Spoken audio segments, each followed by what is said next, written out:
నమస్తే welcome to city news. మనం ఏ పని చేస్తున్నా వివరాలు సమగ్రంగా ఉండాలని సీఎం చంద్రబాబు అన్నారు. అనుకున్న సమయానికి లక్ష్యాలు నెరవేరేలా అధికారులు కృషి చేయాలని చెప్పారు.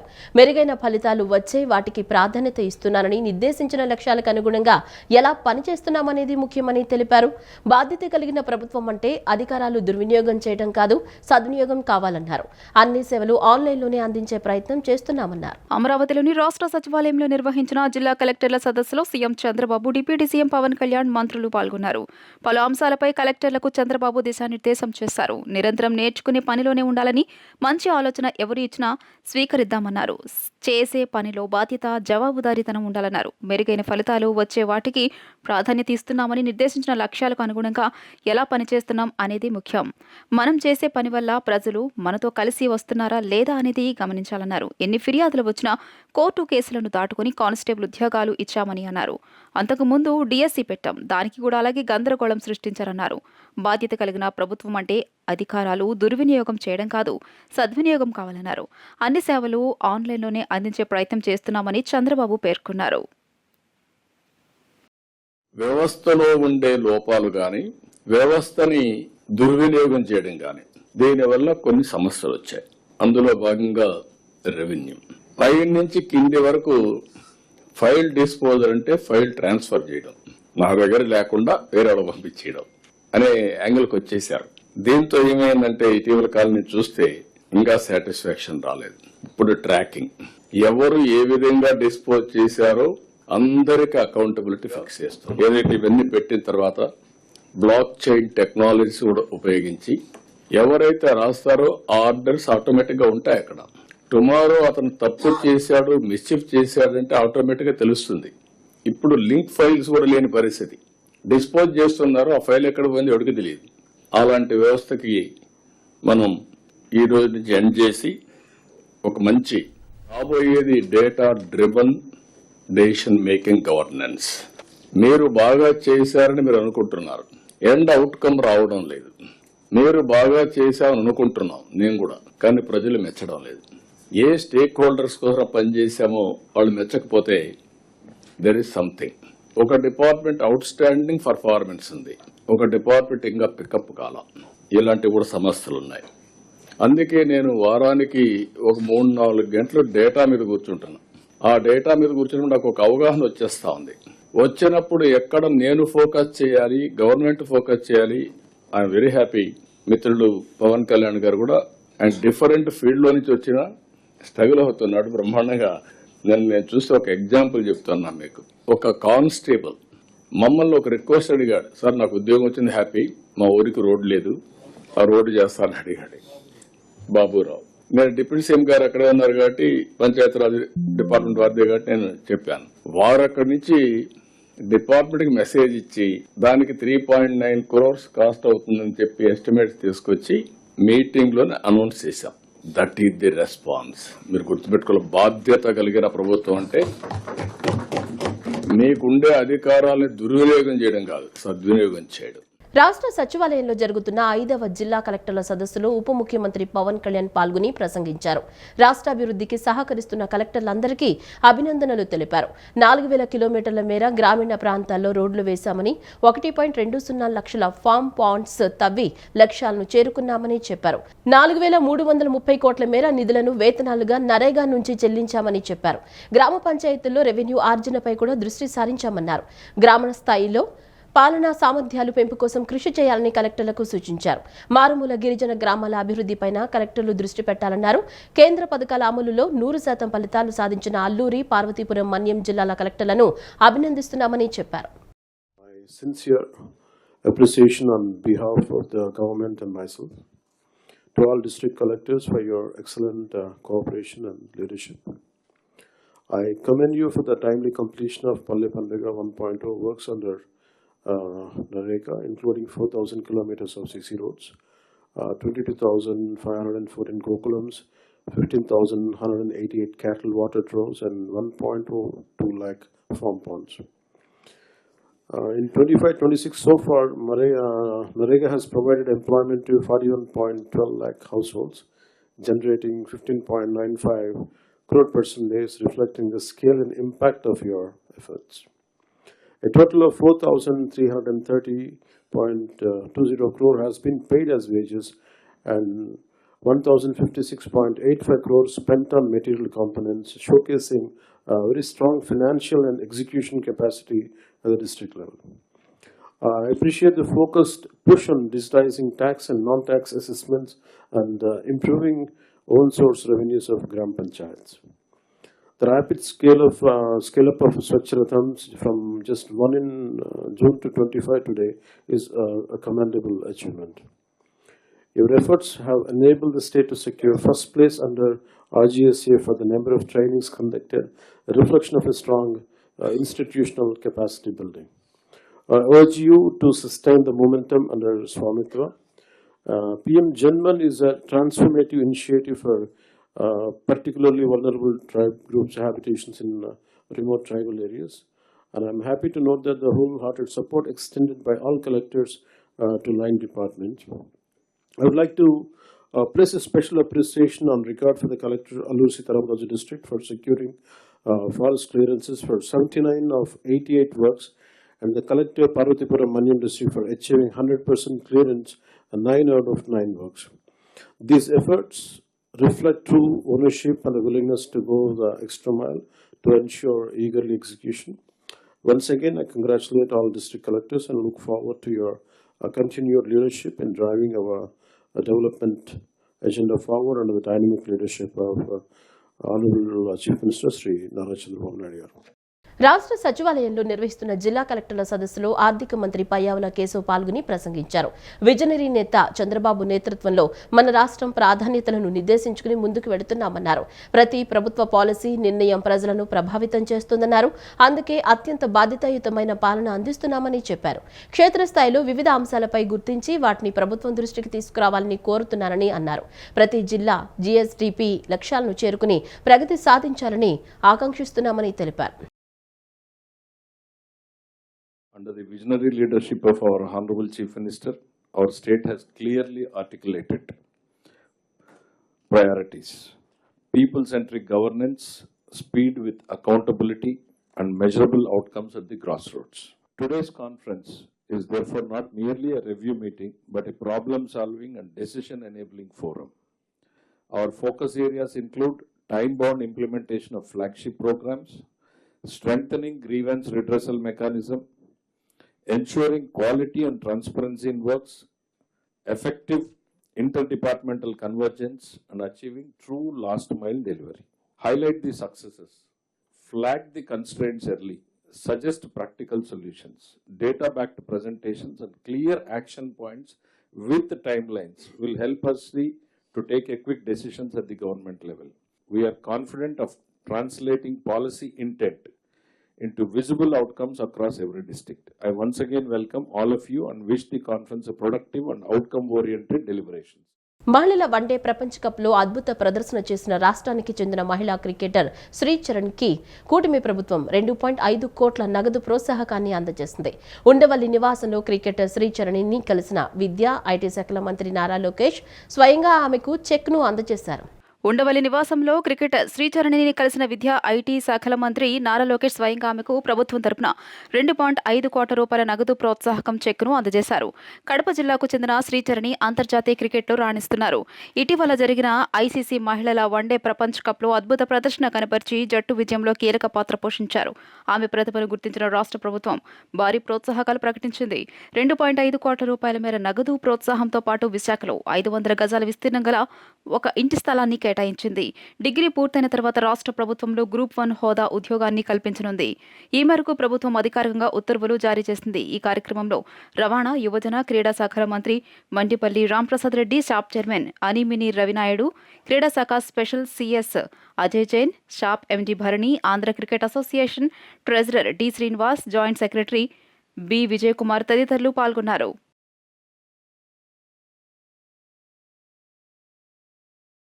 తన తండ్రి అక్కినేని నాగేశ్వరరావు చదువుకోకపోయినా వేల మందికి బంగారు భవిష్యత్ ఇచ్చేందుకు కృషి చేశారని ప్రముఖ సినీ నటుడు అక్కినేని నాగార్జున అన్నారు. గుడివాడలోని ఏఎన్ఆర్ కళాశాలలో అక్కినేని నాగేశ్వరరావు దంపతుల పేరిట ఉపకార వేతనాలు అందిస్తామని చెప్పారు. విద్యార్థుల స్కాలర్షిప్ల కోసం తమ కుటుంబం తరపున 2 కోట్ల విరాళం అందిస్తున్నట్లు నాగార్జున ప్రకటించారు. మనుషులు శాశ్వతం కాదని, మనం చేసే పనులు శాశ్వతమని చెప్పారు. కృష్ణా జిల్లా గుడివాడలో ఏఎన్ఆర్ కళాశాల వజ్రోత్సవ కార్యక్రమంలో ప్రముఖ సినీ నటుడు అక్కినేని నాగార్జున పాల్గొన్నారు.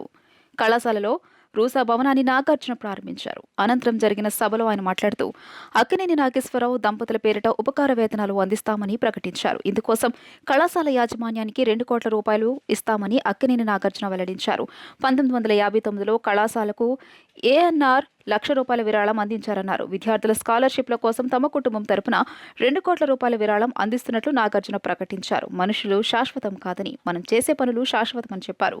నాగార్జునను చూసి విద్యార్థులు కేరింతలు కొట్టారు. ఈ కార్యక్రమంలో మాజీ ఎంపీ యార్లగడ్డ లక్ష్మీప్రసాద్, ఎమ్మెల్యే వెనుగండ్ల రాము తదితరులు పాల్గొన్నారు. మనుషులు శాశ్వతం కాదు, వాళ్ళు చేసే పనులు శాశ్వతం. నాన్నగారు చేసిన మంచి పనే తాను చదువుకోలేకపోయినా వేలాది మంది చదువుకోవాలని, వారికి బంగారు భవిష్యత్తు ఉండాలని 1959 నేను పుట్టిన సంవత్సరంలో ఆ టైంలో ఆయనకి కేవలం సినిమాకి మేబీ 5,000 లేకపోతే 10,000 వచ్చేది. కానీ ₹1,00,000 డొనేషన్ ఇచ్చారు.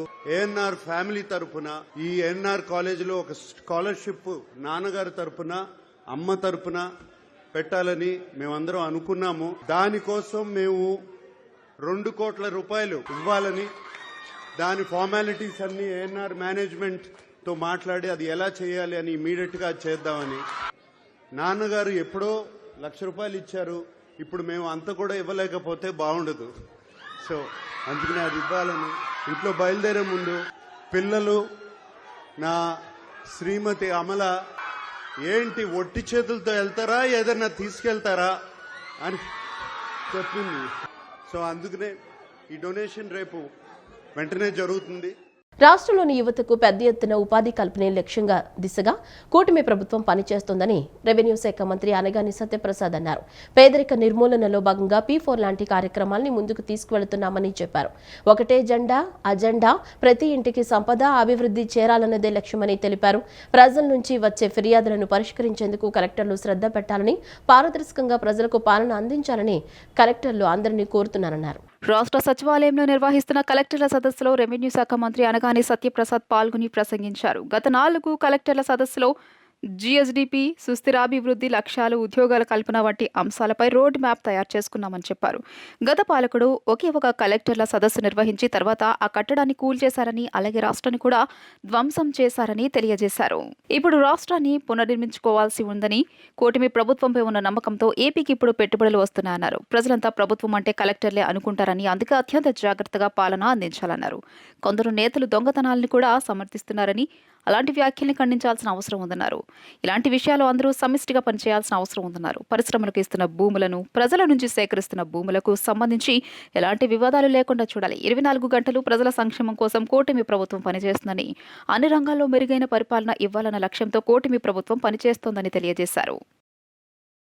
GSDP మరియు వృద్ధి లక్ష్యాలు అవ్వచ్చు, సంపద సృష్టిపై దృష్టి అవ్వచ్చు, పర్యాటక రంగం మరియు స్థానిక వనరుల వినియోగం అవ్వచ్చు, రెవెన్యూ మరియు లీగల్ అంశాలు, ఉద్యోగ అవకాశాల సృష్టి, మౌలిక సదుపాయాలు మరియు పెద్ద ప్రాజెక్టుల గురించి కూడా మనం అనేకమైన విషయాల మీద చర్చించి ఒక రోడ్ మ్యాప్తో మనం ముందుకు వెళ్తా ఉన్నాం. 3 నెలల్లో కూడా చేసినటువంటి కార్యక్రమం పైన కూడా మనం ఈరోజు చర్చించడం జరుగుతుంది. ఎందుకంటే ఈ రాష్ట్రాన్ని మళ్ళా పునర్నిర్మించాలి, ఒక పటిష్టమైన నిర్మాణం ఉండాలి అనే లక్ష్యంతో ఈ యొక్క కార్యక్రమం చేస్తాను. ఎందుకంటే గత పాలకుడు ఒకే ఒక కలెక్టర్ కాన్ఫరెన్స్ పెట్టాడు. అది కూడా ఒక మంచి కట్టడంలో పెట్టి ఆ కట్టడాన్ని కూలకొట్టి 30 సంవత్సరాలు ఈ రాష్ట్రాన్ని వెనక్కి తీసుకెళ్లాడు. కాబట్టి ఈ రాష్ట్రానికి మనందరం సమిష్టిగా పనిచేసి పునర్నిర్మించాలనే లక్ష్యంతోనే మనం ఇంత ఒక కార్యాచరణతో ముందుకు వెళ్తా ఉన్నాం. గవర్నెన్స్ అంటే అకౌంటబిలిటీ, గవర్నెన్స్ అంటే ట్రస్ట్, గవర్నెన్స్ అంటే ఈక్విటీ అండ్ ఇంక్లూజివ్స్ అని నమ్మి అది ఆచరణ చేసే గొప్ప నాయకుడు మనకు ఉన్నాడు. కాబట్టి ఈరోజు ప్రపంచం అంతా కూడా మన ఆంధ్రప్రదేశ్ వైపు చూస్తుంది. ఎందుకంటే మనం చూసాం, మన విశాఖలో CII సమ్మిట్ దానికి నిదర్శనం. స్పీడ్ ఆఫ్ డూయింగ్ బిజినెస్ అని చెప్పి మనం ఏది చేస్తా ఉన్నాం, 18 నెలల్లో దాదాపుగా 20 లక్షల కోట్లు పైగా రూపాయలు మనం పెట్టుబడి తెచ్చామంటే అదొక చరిత్ర. టీం కూటమితోనే అది సాధ్యమైందని చెప్పేసి కూడా నేను తెలియజేస్తా ఉన్నాను. వన్ ఫ్యామిలీ వన్ ఎంటర్ప్రెన్యూర్, అలాగే పబ్లిక్ పీపుల్ ప్రైవేట్ పార్ట్నర్షిప్ అనేది P4 లాంటి కార్యక్రమాలు ఒక మిషన్ మూడ్లో మనం ముందుకు తీసుకెళ్తా ఉన్నాం. ప్రతి ఇంటికి సంక్షేమం, ప్రతి ఇంటికి సంపద. వివిధ శాఖల నుంచి కూడా మనకి ఎన్నో గ్రీవెన్స్ వస్తున్నాయి. ముఖ్యంగా రెవెన్యూ, పోలీస్, మున్సిపల్ డిపార్ట్మెంట్స్ ఇవన్నీ వస్తూ ఉంటాయి. వీటిపైన కలెక్టర్లందరూ కూడా ప్రత్యేక శ్రద్ధ పెట్టాల్సిన అవసరం ఉంది. ఖరీఫ్ 2025-26 సీజన్లో మునుపెన్నడూ లేని విధంగా ఆంధ్రప్రదేశ్ రాష్ట్ర పౌర సరఫరాల సంస్థ ద్వారా డిసెంబర్ 16, 2025 నాటికి రాష్ట్ర వ్యాప్తంగా 3,96,854 మంది రైతుల నుంచి 5,938.20 కోట్ల విలువ గల 25.04 లక్షల మెట్రిక్ టన్నుల ధాన్యం సేకరించడం జరిగిందని మంత్రి నాదెండ్ల మనోహర్ తెలిపారు. ఇది రాష్ట్ర చరిత్రలోనే చెప్పుకోదగ్గ మైలురాయిగా పేర్కొన్నారు. ఇప్పటి వరకు 3,79,538 మంది రైతులకు 5,682.77 కోట్ల రూపాయలు నేరుగా వారి బ్యాంకు ఖాతాల్లో జమ చేయడం జరిగిందన్నారు. మిగిలిన 255.43 కోట్ల రూపాయలు తదుపరి బ్యాచ్ ప్రాసెస్లో రైతుల ఖాతాల్లో జమ చేయబడతాయని తెలిపారు. రైతులకు మద్దతు ధర అందించాలనే దృఢ సంకల్పంతో రాష్ట్ర ప్రభుత్వం అవసరమైన అన్ని ఏర్పాట్లు చేసిందని మంత్రి నాదెండ్ల మనోహర్ తెలియజేశారు. ఇందులో భాగంగా గోనె సంచులు, రవాణా వాహనాలు, టార్పాలిన్లు సమృద్ధిగా అందుబాటులో ఉంచామని పేర్కొన్నారు. రైతులు తమ ధాన్యం విక్రయంలో ఏవైనా ఇబ్బందులు ఎదుర్కొంటే విజయవాడలోని ప్రధాన కార్యాలయంలో ఏర్పాటు చేసిన కంట్రోల్ రూమ్ నెంబర్ 1967ను సంప్రదించవచ్చని, ప్రభుత్వం నిర్దేశించిన నాణ్యతా ప్రమాణాల మేరకు 24 గంటలలోపు మద్దతు ధర పొందేలా చర్యలు తీసుకుంటామని తెలిపారు. రాష్ట్ర వ్యాప్తంగా 3,500 ధాన్యం సేకరణ కేంద్రాలు ఏర్పాటు చేయడం జరిగిందని, రైతులు ఈ సౌకర్యాన్ని సద్వినియోగం చేసుకోవాలని మంత్రి కోరారు. దళారులను ఆశ్రయించి మద్దతు ధర కన్నా తక్కువ ధరకు ధాన్యం విక్రయించి నష్టపోవద్దని, ప్రభుత్వం ఏర్పాటు చేసిన ధాన్యం సేకరణ కేంద్రాల ద్వారానే తమ ధాన్యాన్ని విక్రయించుకోవాలని విజ్ఞప్తి చేశారు. భవానీపురంలో 42 ప్లాట్ల వ్యవహారంలో జగన్ వ్యాఖ్యలు దున్నుపోతూ ఈనిందంటే దూడను కట్టేయమన్న చందంగా ఉందని రాష్ట్ర దూదేకుల నూర్ భాషా సంక్షేమ కార్పొరేషన్ చైర్మన్ నాగుల మీరా విమర్శించారు. అవినీతి పరులకు అంతా అవినీతిమయంగానే కనిపిస్తుందన్నారు. బాధితులకు అన్యాయం జరిగిన మాట వాస్తవమేనని, వారికి వెసులుబాటు కోసం ప్రయత్నం చేస్తున్నామన్నారు. న్యాయం జరగాలని కోరుకుంటున్నాం, తమ పార్టీ తరపున అండగా ఉన్నామన్నారు. రాష్ట్ర దూదేకుల నూర్ భాషా సంక్షేమ కార్పొరేషన్ చైర్మన్ నాగుల మీరా గురునానక్ కాలనీలోని ఎన్టీఆర్ భవన్లో విలేకరుల సమావేశం నిర్వహించారు. మాజీ సీఎం జగన్ 42 ప్లాట్ల బాధితులను పరామర్శించేందుకు వచ్చి చేసిన వ్యాఖ్యలను ఖండించారు. జగన్ హయాంలో గ్రామాలు, పట్టణాలు సెంటున్నర స్థలాన్ని ఇచ్చి దానిపై లోన్లు తీసుకున్నారని, టిట్కో ఇళ్లపై రుణాలు తీసుకున్నారని, ఇదంతా పెద్ద స్కామ్ అన్నారు. విజయవాడలో ఉన్న వాళ్లకు మైలవరం, నందిగామలో ఇళ్ల స్థలాలు ఇచ్చారని, అవి ఎక్కడున్నాయో కూడా వారికి తెలియదన్నారు. మెడికల్ కాలేజీల బాగోతం పార్లమెంటులో బట్టబయలు చేశారనే ఎంపీ చిన్నిపై ఆరోపణలు చేస్తున్నారన్నారు. మెడికల్ కాలేజీలు ఇచ్చింది, దాంట్లో నిర్మాణాల పేరిట దోచుకున్నారని చెప్పారు. కూటమి వచ్చాక చంద్రబాబు పీపీపీ విధానంతో కాలేజీలను పేదలకు దగ్గర చేశారన్నారు. కోటి సంతకాలు ఎందుకు సేకరించారో తెలియదన్నారు. వాస్తవంగా జోజీనగర్లో ఒక సొసైటీ వేరే వాళ్ళకి అగ్రిమెంట్ ఇచ్చి, ఆ అగ్రిమెంట్ ఉన్నంగానే అక్కడ ఉన్నటువంటి వాళ్ళు, ఇప్పుడు ఉన్నటువంటి వాళ్ళందరికీ కూడా అతను రిజిస్ట్రేషన్ చేయడం జరిగింది. దాని మీద వాళ్ళు కోర్టుకు వెళ్ళారు, వీళ్ళు కోర్టుకు వెళ్ళారు. అది కింద కోర్టు నుంచి, హైకోర్టు నుంచి సుప్రీంకోర్టు దాకా వెళ్ళింది. కోర్టు ఆదేశాల మేరకు అది పడేయాలని నిర్ణయించినప్పుడు అక్కడ ఉన్నటువంటి వాళ్ళందరూ ఎమ్మెల్యే సుజనా చౌదరి గారిని కలిశారు, ఎంపీ చిన్ని గారిని కలిశారు, మమ్మల్ని కలిశారు. మేము కూడా కొంత వెసులుబాటు కోసం ప్రయత్నం కూడా చేశాం. కానీ చివరికి ఆ కోర్టు ఆర్డర్ని మరి పోలీసులు అమలు చేయాల్సిన పరిస్థితి, అధికారులు అమలు చేయాల్సిన పరిస్థితి వచ్చింది. ఇవాళకి మేము వాళ్ళ పట్ల సానుభూతితో ఉన్నాం. వాళ్ళకి న్యాయం జరగాలి. ఎందుకంటే బ్యాంకు లోన్లు పెట్టి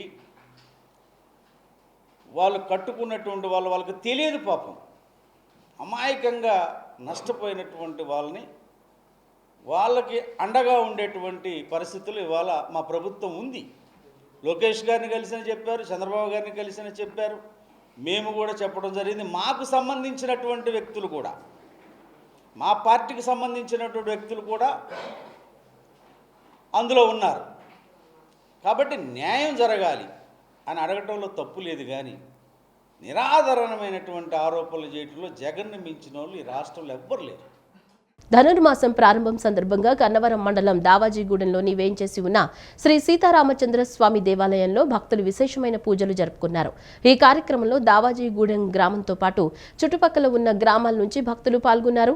ఈ సందర్భంగా ఆలయ ప్రధాన పూజారి రామాచారి మాట్లాడుతూ ధనుర్మాస ఉత్సవాల్లో భాగంగా దేవాలయంలోని ఉపాలయాల్లోని వేంచేసి ఉన్న గోదాదేవి సమేత శ్రీకృష్ణ స్వామివారికి శ్రీ త్రిదండి చిన్నజీయ స్వామివారి ఆశీస్సులతో గత 30 సంవత్సరాలుగా ధనుర్మాస ఉత్సవాలు చేసుకుంటూ వస్తున్నామని, ప్రతిరోజు తెల్లవారుజామున నగర సంకీర్తనలు జరుపుకుంటూ ఉన్నామని, చిన్నజీయ స్వామివారి శిష్య బృందం కుంకుమ పూజ కైంకర్యాలు కూడా జరుగుతాయి కాబట్టి భక్తులు పాల్గొని తీర్థ ప్రసాదాలు స్వీకరించాలని ఆలయ ప్రధాన పూజారి రామాచారి అన్నారు. దావాజిగూడెం గ్రామంలో వేంచేసి ఉన్న శ్రీ సీతారామచంద్ర స్వామివారి దేవస్థానమునందు ఉప ఆలయంలో వేంచేసి ఉన్న శ్రీ గోదాదేవి సమేత శ్రీకృష్ణ స్వామి వార్లకు ఈ శ్రీ శ్రీ శ్రీ త్రిదండి శ్రీమన్నారాయణ రామానుజ చిన్నజీయర స్వామీజీ గారి యొక్క మంగళ శాసనములతో గత 30 సంవత్సరాల నుంచి కూడా రంగరంగ వైభవపేతముగా అమ్మవారికి ధనుర్మాస వ్రత మహోత్సవాలు చక్కగా చేసుకుంటూ వస్తున్నాం. పరిసర గ్రామాల నుంచి కూడా అనేక గ్రామాల నుంచి కూడా భక్తులందరూ కూడా ఇక్కడికి విచ్చేసి ప్రతిరోజు కూడా తెల్లవారుజామున 4:30 నగర సంకీర్తన గ్రామపుర వీధులలో ఒక బజారు నగర సంకీర్తన కార్యక్రమం జరుగుతుంది. యేసుక్రీస్తు బోధనలు అనుసరణీయమని, ప్రతి ఒక్కరూ క్రీస్తు మార్గంలో జీవించాలని the Love Jesus Fellowship pastor Mavuluri Emmanuel అన్నారు. కృష్ణా జిల్లా వీరవల్లి గ్రామం ఏసయ్య ప్రేమ సహవాసం ఆధ్వర్యంలో మెగా సెమీ క్రిస్మస్ వేడుకలు మంగళవారం రాత్రి అత్యంత ఘనంగా జరిగాయి. యేసుక్రీస్తు జన్మం ఈ లోకానికి రక్షణ కలిగించే పుణ్యకార్యమని, లోకంలో పాపంలో ఉన్న మనుషులను రక్షించడమే ఆయన జన్మ విశేషమని ఉద్ఘాటించారు. కృష్ణా జిల్లా బాపులపాడు మండలం వీరవల్లి తిరుపతమ్మ గుడి నుంచి రైల్వే స్టేషన్ వెళ్లే దారిలో ఉన్న ఏసయ్య ప్రేమ సహవాసము ఆధ్వర్యంలో సెమీ క్రిస్మస్ వేడుకలు మంగళవారం రాత్రి అత్యంత ఘనంగా జరిగాయి. పాస్టర్ మావులూరి ఇమాన్యుయల్ నేతృత్వంలో జరిగిన ఈ ఉత్సవాలకు క్రైస్తవ విశ్వాసులు పెద్ద ఎత్తున హాజరయ్యారు. ఈ సందర్భంగా విశ్వాసులు ఉత్సాహంగా క్రిస్మస్ భక్తి గీతాలను ఆలపించారు. వేడుకల్లో భాగంగా సెమీ క్రిస్మస్ కేక్ ను కట్ చేశారు. అనంతరం క్రీస్తు జననాన్ని వివరిస్తూ ప్రదర్శించిన స్కిట్లు, ఇతర సాంస్కృతిక కార్యక్రమాలు అందరినీ ఎంతగానో ఆకట్టుకున్నాయి. ఈ సందర్భంగా యేసయ్య ప్రేమ సహవాసము పాస్టర్ ఇమాన్యుయల్ మాట్లాడుతూ వీరవల్లి ప్రాంత ప్రజలకు ఆశీర్వాదకరంగా ఉండేందుకే ఈ గ్రాండ్ సెమీ క్రిస్మస్ వేడుకను ఏర్పాటు చేసిందని తెలిపారు. యేసుక్రీస్తు జన్మం ఈ లోకానికి పుణ్యకార్యం వంటిదన్నారు. ఆయన జన్మం ద్వారానే అనేక మంది రక్షణ పొంది మేలులు, ఆదరణ, ఆశీర్వాదాలు పొందారని వివరించారు. యేసుక్రీస్తు జన్మం ఈ లోకానికి రక్షణ కలిగించే పుణ్యకార్యమని, లోకంలో పాపంలో ఉన్న మనుషులను రక్షించడమే ఆయన జన్మ విశేషమని ఉద్ఘాటించారు. ఆయన ద్వారానే అనేకులు రక్షణ, మేలులు, ఆదరణ, ఆశీర్వాదాలు పొందారని తెలిపారు. ఈ కార్యక్రమంలో pastor Karunasagar, brother Murali, brother Kiran Paul, పలువురు ప్రముఖులు, సంఘస్థులు పాల్గొన్నారు. యేసు ప్రభువారు బెత్లెహేములో పుట్టి ఉన్నారు. బెత్లెహేము అనగా మరి వాస్తవానికి రొట్టెల ఇల్లుగా మనం చెప్పుకోవచ్చు. బెత్లెహేము ఆసియా ఖండములో ఒక మధ్యన ఉన్నటువంటి గ్రామంగా మనం చూస్తూ ఉన్నాం. అంటే యేసుక్రీస్తు అందరికీ ప్రభువు కనుక అందరికీ దేవుడు యేసుక్రీస్తు, వారికి వీరికి తారతమ్యం లేదు. వారి దేవుడు వీరి దేవుడు అని కాకుండా మన అందరి దేవుడు యేసుక్రీస్తు ప్రభువారు. ఆయన పుట్టుకలో ఆనందం ఉంది, ఆయన పుట్టుకలో సంతోషం ఉంది. ఆయన పుట్టుక ద్వారా లోకమంతా సంబరం చేసుకుంటుంది. మరి ఈవేళ ఈ శుభదినాన మరి మనం కూడా ఈ క్రిస్మస్, సెమీ క్రిస్మస్ చేసుకుంటానికి ప్రభు ఎంతో సహాయం చేసి ఉన్నాడు. మరి మీ అందరిలో యేసుక్రీస్తు ప్రభువు వారు పుట్టునుగాక. ఈ వార్తలు ఇంతటితో సమాప్తం. నమస్కారం.